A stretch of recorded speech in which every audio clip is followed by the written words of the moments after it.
Okay, so for today we're going to be graphing tangent and cotangent. So to start, we have a warm-up. So just like we did with the sine and cosine parent function graphs, we picked some points and made a table to see what was happening to kind of explain why the graphs look the way they look. We're going to do the same for tangent and cotangent. So I want you to pause the video and complete these two tables on your own.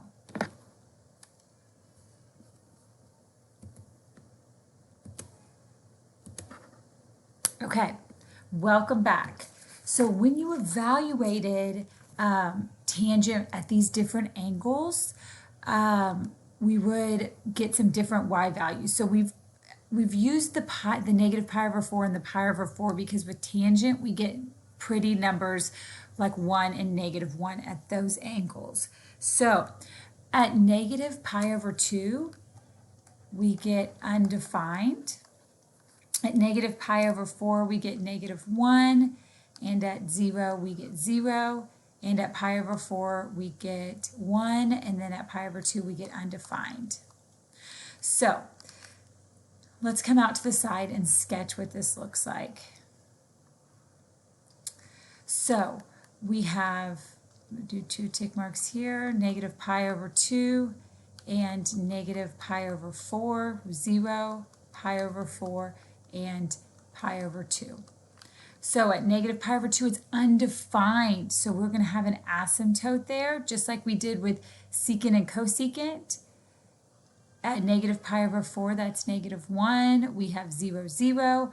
Pi over 4 is 1. And then at pi over 2, it's undefined again. So we have 0. So we can see that this is not going to be parabolas like it was for secant and cosecant. As we have points, above and below that x-axis. So what this is going to look like is it's similar to the cubic function, like so. And those curves approach these asymptotes. Okay, for cotangent, when we graphed this, we chose these points here to do this. So the 0 all the way to pi. So at 0, we get undefined. At pi over 4, we get 1. At pi over 2, we get 0. At 3 pi over 4, we get negative 1. And at pi, we get undefined. So let me come up here and sketch what that looks like. Oh, actually, we're all on positive. So let's go like so. So we have pi over 4, pi over 2, 3 pi over 4, and pi. So again, where it's undefined, we have asymptotes. So we have asymptotes at 0 and pi. This is positive 1, this is 0, and then this is negative 1. So it's a similar curve, but let's compare these two. So again, these are the parent functions. This is what positive tan x looks like. So for tan, that curve has a positive slope, and our starting point for the parent function is at 0. Notice that it starts as a point. So positive slope and starts as a point. With cotangent, the parent function has negative slope, and our starting point is at 0. And it starts as an asymptote. So negative slope for the parent function and starts as an asymptote. Okay. So again, this is the only time we're going to make tables here. We're just doing this to help us get an idea. So here's the title of the lesson today, 4-5, Graphing Tangent and Cotangent. So I'm going to give you a minute. If you need to pause your video, write this down. This is going to look really similar to the A, B, C, D that we did with the other 4 trig functions. Our amplitude is still the absolute value of A. Here's where it is a little different for tan and cotangent. Instead of being 2 pi over b for the period, it's now just pi over b. And instead of a quarter period, we now have a half period, which now it's 1/2 times the period. the horizontal and vertical shift is going to be the same. So what I showed on the last slide is that tangent starts as a point. If A is positive, then the slope of the curve is going to be positive. If A is negative, then it is a reflection, so now it has a negative slope. Cotangent starts as your starting point is going to be an asymptote. If the A value is positive, your slope is negative. If the A value is negative, your slope is positive. Okay. So let's get right into a few examples.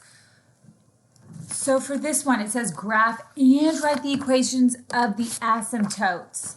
So let's start with the horizontal shift. We're going to graph in the same order we did for the other four. There is no horizontal shift. Let me draw that better.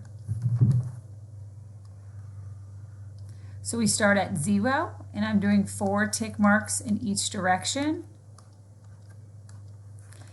Then I go on to the period. So we have to remember this is pi over b. And then the half period is 1/2 times the period. So we were counting by pi over 4s. So pi over 4, 2 pi over 4, which is pi over 2, 3 pi over 4, and pi. Going the other way, negative pi over 4, negative pi over 2, negative 3 pi over 4, and negative pi. Okay, so now I can put my vertical axis in, and now the vertical shift. Let me do this in blue. There is no vertical shift, so our middle dashed line stays where it is. The amplitude is positive 3, so I'm going to go up 3, and down 3. Okay, now tangent. Our starting point was at 0, and we know tangent starts as a point. So it is going to go point, asymptote, point, asymptote, point. Going the other direction, asymptote, point, asymptote, point. A is positive, and so the parent function for tan has positive slope. So these are going to be going up like this. So just like we did with secant and cosecant parabolas, when we don't have that asymptote on the ends, we're only going to do half of it. So this is, it could maybe, that would be like part of the graph, but then it's going up. And this point where it crosses that the amplitude lines is halfway between the middle point and the asymptote. So if I go between these, since this has positive slope, we have a point right there and a point right there. Like so. You need to put these amplitude points. We will take off if you don't put them. If you don't put them, then you're giving those amplitude lines, they're meaningless then. And again, we're just going to do half. So I'm going to come back here and erase this part of it. I just drew that so you could get a visual of it. Okay, and there's our graph. Now we are moving on to writing the equation of the asymptote. So to write the equation of an asymptote, these are vertical asymptotes. So it is going to be x equals, and you're going to want to pick, I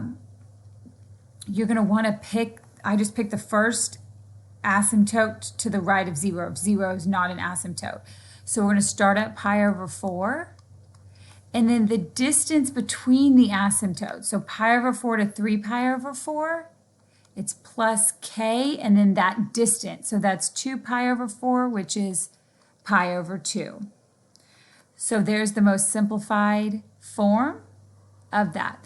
Now what you can notice here is that this value here that we're putting with k is just the period, because for tangent and cotangent, the distance between the asymptote is the period. That is not the case with secant and cosecant, but for tangent and cotangent, that number we're multiplying by k is just the period. Okay. So for number 2,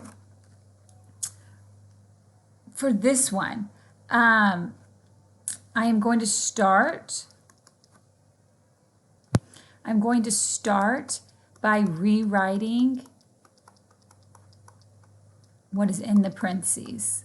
I'm going to GCF out a negative sign.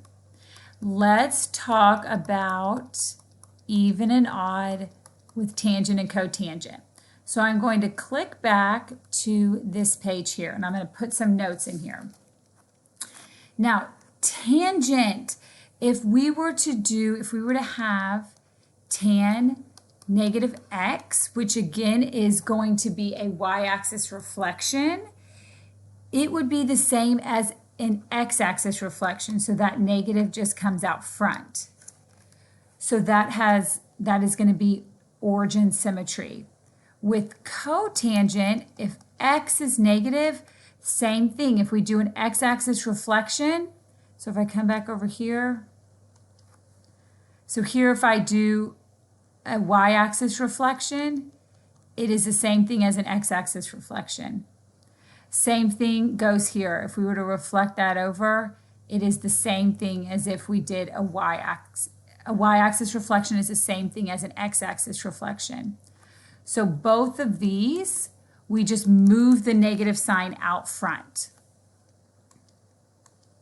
So coming back here, that just gets to move out front, and we can treat it like an x-axis reflection. Okay, so here we go. Start with the horizontal shift. That is pi over 3.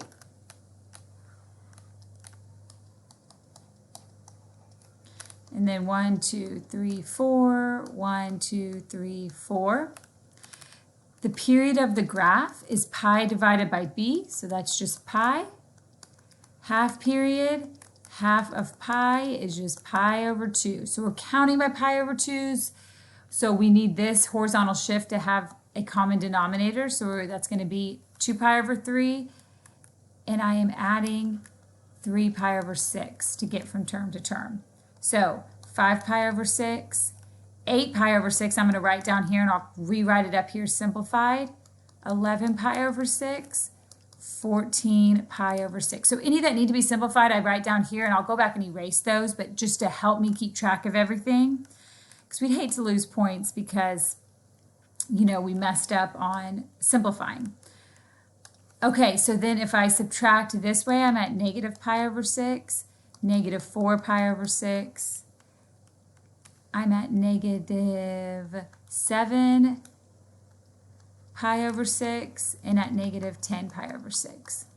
Okay, coming back here, 7 pi over 3, 4 pi over 3, negative 2 pi over 3, and negative 5 pi over 3. And then I can come and erase these.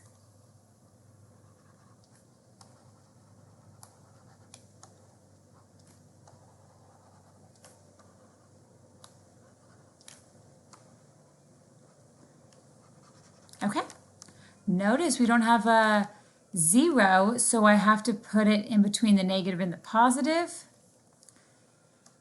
I have a vertical shift up 2.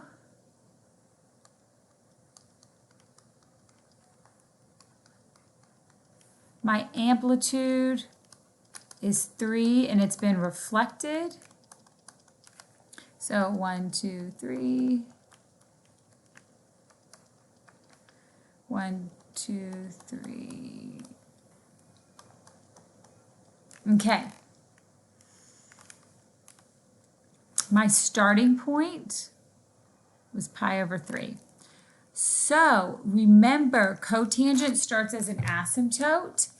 So we are going to go asymptote, point, asymptote, point, asymptote.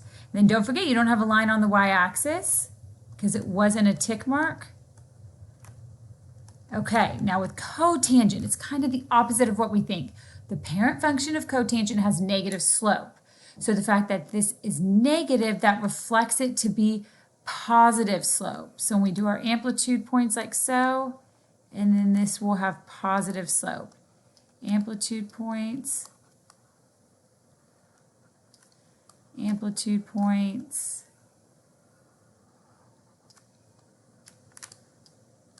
and amplitude points. Beautiful. Okay, last thing to do here